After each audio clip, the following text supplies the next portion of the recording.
At the beginning of lockdown, my mother got sick. On the 2nd of April, she was taken to hospital, and we were able to say goodbye to her. And then a few hours later, she passed away on the 7th of April.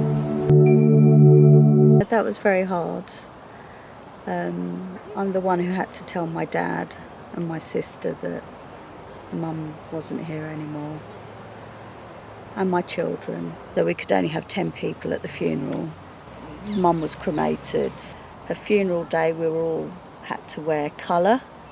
It was very short and sweet. It wasn't a full Catholic mass as we would have normally had.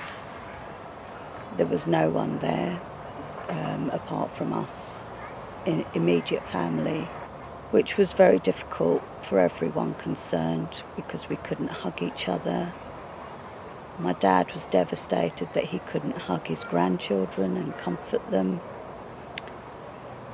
And it was hard for me to see my dad in that way as well, because it's not something you see every day, a grown man sort of feeling lost. The day before the funeral was my dad's 80th birthday. Mum had been planning what she wanted to cook, what she wanted to make for him, what she wanted to do for him. And all that was in her head, so we are never going to know. When I was younger, I've always thought about having a big fat Indian wedding. As a girl, you picture your wedding day and you think, like, this is how it's going to be.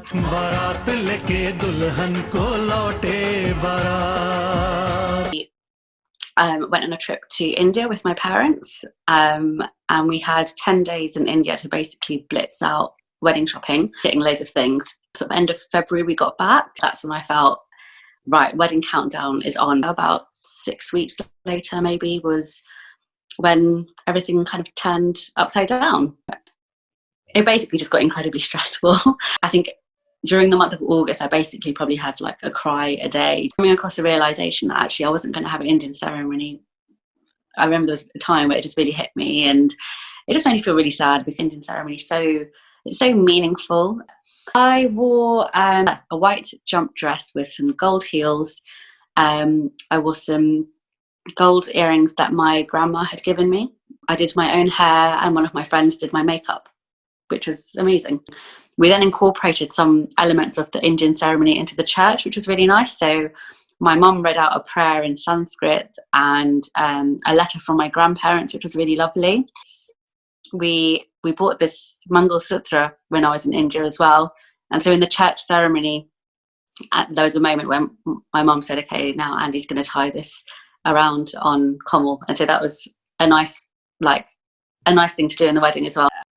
And actually, like, the wedding that we ended up having was so, I kind of wish that we had it all along. She was born at 3:37 in the morning, so it was a long night. It was magical, the day the baby came. It was the first time I went to the hospital after lockdown. It was also scary because I was going to give birth in the hospital that had the most coronavirus patients at the time as well.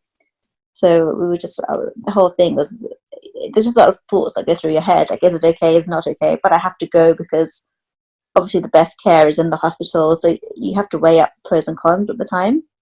So my husband was allowed in for the delivery, and just the delivery, and then he had to go back home. And I ended up spending another 3 days in hospital all alone, which was a really tough time because you've never had a baby before, you don't know what you're doing, and you can't have any visitors or anyone that you know around you, and you're going through all these emotions. So I think that was the hardest 3 days of the whole thing.